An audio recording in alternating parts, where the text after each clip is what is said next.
विषयात काहीही सुख नाही हे सगळ्यांनाच समजलं आणि ऋषीमुनी देखील उपभोग घेत होते.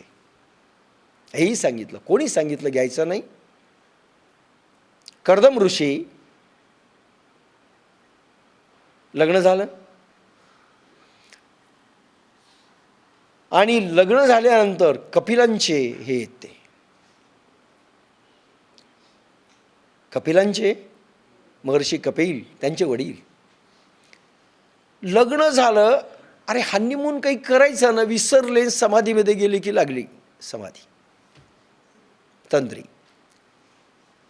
कित्येक वर्ष निघून गेले. बाईनं डायव्हर्स घेतला नाही, बाईनं हालून उठवलं नाही, त्यांची जटादाढी ओढली नाही, काही केलं नाही. आग्या मोहळ उठून त्यांच्या अंगावर टाकलं नाही. मी काय करू, आग्या मोहळ डसलं, काही नाही. उलट अबोलपणे सेवा केली. आणि एकदा समाधीतून उतरले कित्येक वर्षानंतर.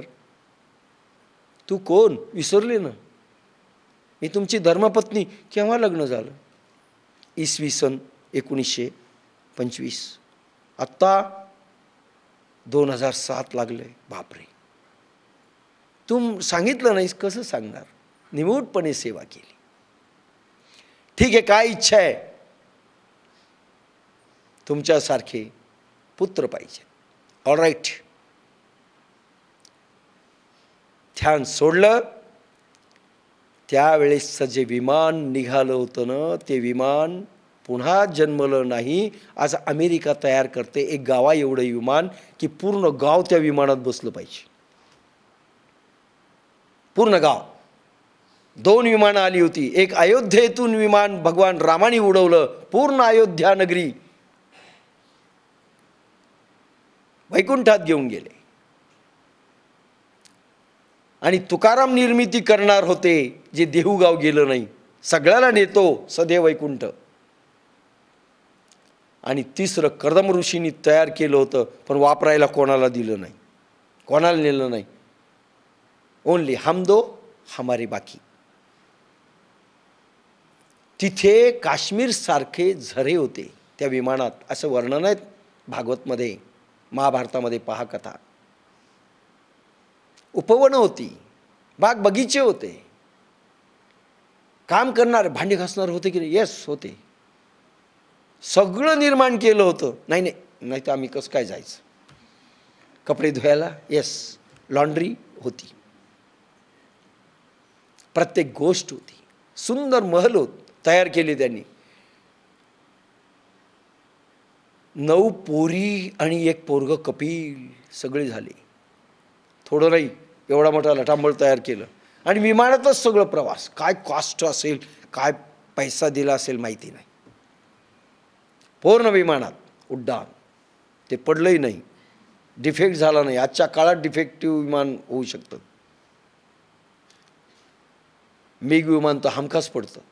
हे कधीच पडलं नाही. सगळं संपलं. हो, तुला तुझं मन पूर्ण झालं. हो, आता समाधीत जाऊ. जा समाधी. हे ऋषींचे ही पद्धती होती. कोण म्हणतं ऋषीमुनी संन्यासी होते? अरे भगवान देखील इतक्या बायका करून ब्रह्मचारी होते. ही कला भगवद्गीता शिकवते, ज्ञानेश्वरी शिकवते. पूर्ण वैभव आणि ऐश्वर्य 2 गोष्टी महासुखात येतात. वैभव म्हणजे सांसारिक वस्तू. आता मी सांगितलं, विषय व्यक्ती आणि वस्तूकडून मिळणारं, हे याला वैभव म्हटलं जातं. आणि ऐश्वर्य म्हटलं जातं भगवंत शक्तीकडून निर्माण होणार. ऐश्वर्यामध्ये 8 गोष्टी येतात. ईश्वरी सामर्थ्य म्हणजे ऐश्वर्य. आपण कोणालाही वापरतो. पैसा दिसला की काय ऐश्वर्य, चूक आहे शब्द. ऐश्वर्य म्हणजे ईश्वरी सिद्ध्यांपासनं मिळणारं सामर्थ्य. अणिमा, गरिमा, लघुमा, प्राकाम्य, प्राकट्य, ईशत्व, वशीत्व, हे सगळं ऐश्वर्यामध्ये येतं. ह्या अष्टमहासिद्धी उभ्या असतात. अष्टमहासिद्धी आहेत.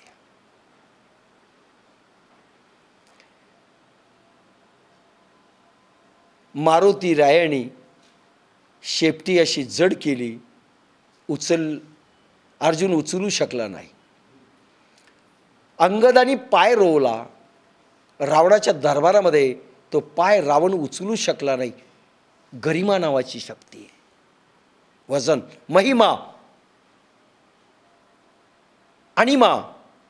एका फट्टीतून दरवाजाच्या हनुमान निघून गेले, पण बागेमध्ये गेल्यानंतर राक्षस आल्यानंतर विशाल काय देह घेऊन उभे राहिले.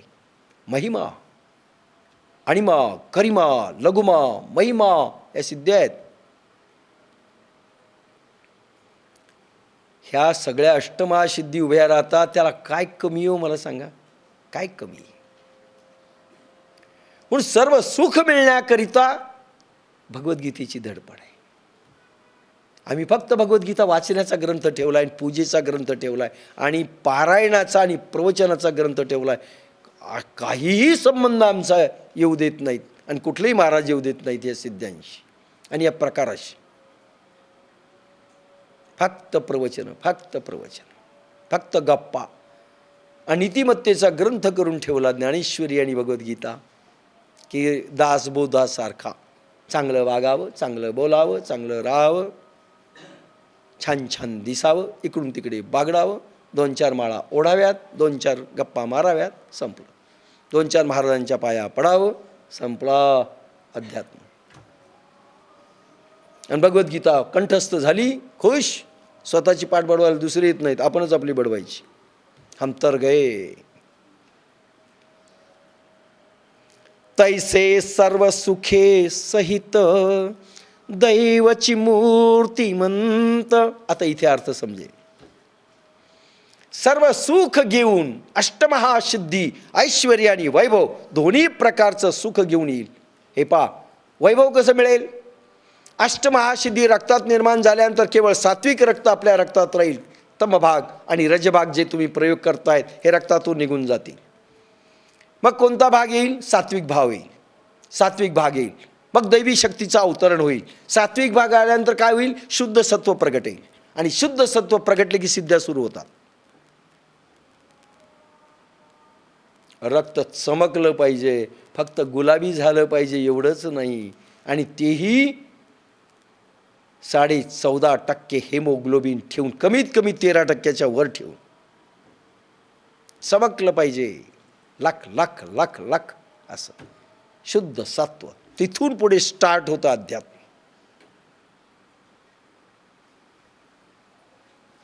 आता ह्या मॅडम मला म्हणाले, औरंगाबादची अनेक लोक आपले स्लेटवर काढतात. आपले गायनॉकॉलॉजिस्ट मुरंबेकर मॅडम मला म्हणाल्या, मी बीपीची मशीन आणि रक्ताची हेमोग्लोबिन आणि आपल्या काचेवर सगळ्यांचं स्लेटवर रक्त घेऊ, आळंदीला आणू का? म्हणलं घेऊन या. सामूहिक रक्त पाहू तर घरी काय काय झालंय. असा सगळा प्रकार होणार आहे आता ह्या वेळेसच्या शिबिरात. म्हणलं घेऊन या.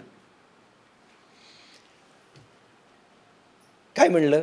वैभव कसं वाटतं? असं झाल्यानंतर सात्विक वाढल्यानंतर समाधी अवस्था व्यवहारातही प्राप्त होते, आणि तिथून ती दैवी शक्ती वैभव खेचून आणते. आधी वैभवशाली जीवन, मग ऐश्वर्ययुक्त जीवन. जो मागोंगे, मागण्याशिवाय, तुम्ही मागितल्याशिवाय ती शक्ती देते. मागच्या ओवीत ब्रह्मदेवाने सांगितलं, त्या देवता सतेज करावे लागतात अंगातल्या. कोणती ओवी आहे? तुम्ही देवा ते भजाल, देव तुम्हा तुष्टवितील, ऐसी परस्परे घडेल प्रीती जेथ. त्याचा अर्थ या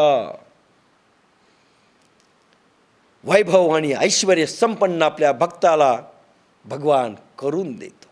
फक्त भक्त झाला पाहिजे, फुरसदीनं नाही. आपल्याला मनाला वाटेल तसं नाही, जमलं तर नाही आणि जुळलं तर नाही. जमलं तर जुळलं तर असे भक्त असतील ते त्यांच्या पूर्वकर्मांच्या बँक बॅलन्सवर चालतील. पण पूर्वजन्माची बँक बॅलन्स जर आपली अपूर्ण असेल तर ही संपदा खेचून आणण्याकरिता तपच करावं लागेल. ब्रह्मदेवानं सांगितलेलं आणि भगवान गोपालकृष्णाने भगवद्गीतेद्वारे सांगितलेलं करावंच लागेल. काय होईल? तैसे सर्व सुखे सहित. असं तप केल्यानंतर, असा स्वधर्म पालन केल्यानंतर, स्वधर्म म्हणजे अखंडित अनुसंधान अनुभव आलेत काही साधकांना. काही साधकांनी मला सांगितलं गेल्या प्रवचनातले प्रचंड अनुभव आहेत स्वधर्माचे. आणि हे अनुभव अखंडितपणे असल्यानंतर तिथून सिद्ध्या सुरू होतात. जब तुम नहीं मंगोगे उस समय स्टार्ट होत आहे वैभव आणि ऐश्वर्य. अरे तुमच्यावरूनच पहा, अजून काही मिळालं नाही तर किती लोक पाया पडतात, किती लोक तुम्हाला काही काहींना विचारायला लागलेत.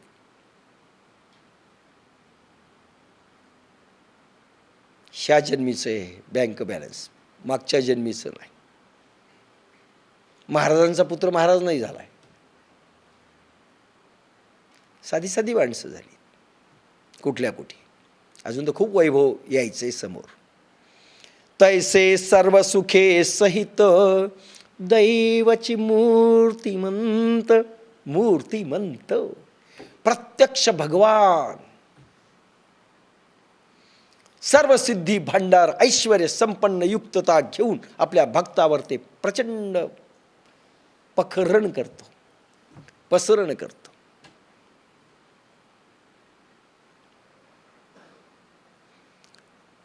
बाप्पासाहेबांचा अभंग होता, वैभव धावते मागे मागे. काय या बालकाच्या वैभव मागे धावतंय. घर पुसत येतं हो. लॉटरीचं तिकीट सहज लागतं की नाही काही लोकांना? पुसत येतं दैव. दैवाची मूर्तिमंत रेखा काढत तुमच्या मागे येतं. रेखा काढत म्हणजे तुमच्या रेखा कशाही असू द्या, ते येऊन उभे राहत. कोणी येतं? आता तुम्ही म्हणाल भगवान शंख चक्र गदा आणि पद्म घेऊन एक थैली घेऊन येतं का बँकेचा चेक घेऊन येतं? कुठलं तरी माध्यम वापरण्यात येतं आणि तुम्हाला भगवान भरपूर देतो. कोणीतरी येतं मदत करतं, कोणीतरी उभा राहतं मदत करतं, कोणीतरी येतं. असं दैव. कुठल्या कुठे माणसं. अंबानी काय होते, किती श्रीमंत झाले. अनेक माणसं तुम्ही जगात पाहता साधी होती, किती झालं, कोणी दिलं त्यांना. भाग्याचेणी भडसे उद्दिमाचेणी मिसे समृद्धी जात अपैसे घररी घे. भाग्याची भडसे. भाग्य म्हणजे भगधातू हे शब्द. भग म्हणजे यश श्री ज्ञान वैराग्य ऐश्वर्य आणि धर्म ह्या भगवंताच्या 6 शक्ती ज्यांनी आपल्या रक्तात प्रयोग करून निर्माण केल्या. भाग्याची भडसे. मुलगा नापास होतो, यश नावाची सिद्धी नाहीये जवळ, मग काय करावं लागेल? करा प्रयोग. सरस्वती आहे पण लक्ष्मी नाही का? श्री नावाची सिद्धी नाहीये. भाग्याची भडसे उद्दिमाचे निमिषे. उद्दिम प्रयत्न निमित्त ठरतात. यशस्वी ज्ञान वैराग्य ऐश्वर्य आणि धर्म भगवंताच्या प्रमुख शक्ती रक्तांमध्ये आपल्या तपातून उत्पन्न केल्या की निमित्त ठरतं. हे पा लॉस यायलाही निमित्त लागतं बरं का, आणि श्रीमंत व्हायलाही निमित्त लागतं. आपल्यावर काहीही नाही. उद्दिम म्हणजे प्रयत्न, निमित्त फक्त प्रयत्न. अरे काही लोक माती धरतात सोनं होतं, काही लोक सोनं धरतात माती होतं. उद्दिमाचे निमिसे समृद्धी जात अपैसे घररी घे. घर विचारत माता लक्ष्मी आपली संपूर्ण समृद्धी घेऊन ह्या बाळाकडे येते. कमॉन, दरवाजा उघड, मी आले. हे दैव मूर्तिमंत रूपात उभं करण्याकरिता स्वधर्म जे मी काल परवाच्या प्रवचनात सांगितलं, स्वधर्म आणि त्याचे प्रयोग हे केले तर हे जगात सांगितलं जातं तसं आपलं स्वधर्म नाही. पोथ्या वाचणे, पुस्तकं वाचणे, गंध लावणे, माळा लावणे, नुसत्या पारायण करणे आणि नुसतं हे करणे याला स्वधर्म म्हटलेलं नाही भगवद्गीतेत. स्वधर्माचे तुम्ही अनुभव घेतायत, हे जर कंटिन्युअसपणे राहिलं तर हे वैभव उभे राहील, ही गॅरंटी ब्रह्मदेवाने दिली आणि ही गॅरंटी भगवान कृष्णाने अर्जुनाच्या रूपाने दिली आणि ज्ञानेशांनी ज्ञानेश्वरीच्या रूपाने आपल्याला दिली. तैसे सर्व सुखे सहित, पण देवता प्रसन्न पाहिजे, ते मागचं सगळं पहा कॅसेट, त्याशिवाय ही ओवी नाही समजणार. तैसे सर्व सुखे सहित दैवची मूर्तिमंत. सुदामा काय होते? अरे 18 पगड दारिद्र्य, पण भगवंताचा भाग दिला नव्हता. भगवंताचं भोग जे काही त्याचं आवश्यक होतं ते दिलेलं नव्हतं, म्हणून त्याला तसं ठेवतं. भगवंताचे बालमित्र हे सुदामा. सांदीपनी आश्रमामध्ये काट्याकुट्या वेचायला दोघंही जायचे, अजून काही सवंगडी बरोबर असायचे शिष्य. आज सुदाम्यावर भगवंताचं फार प्रेम होतं. गुरुमातेनी चणे दिले होते खायला आणि याने गपचूप लपून ठेवले होते. पाऊस पडला, थंडी वाजायला लागली, झाडावर बसले आणि एक एक तोंडात चणे टाकायलेत, कडकड कडकड वाजायलेत. भगवान कृष्ण म्हणतात, सुदामा काय खातोय रे? नाही म्हणले, थंडीनं दातं वाजायलेत. कारण भूक लागली होती. आता चणे दिले. भगवान पुन्हा पुन्हा म्हणलेले, अरे दातं इतकी कशी जोरात वाजतात? वाजतात म्हणले, तुला काय, तुला वाजत नाहीत. कडकन वाजायचं ते दात, कारण फुटाणे नव्हते, हरभरे होते आणि कडाक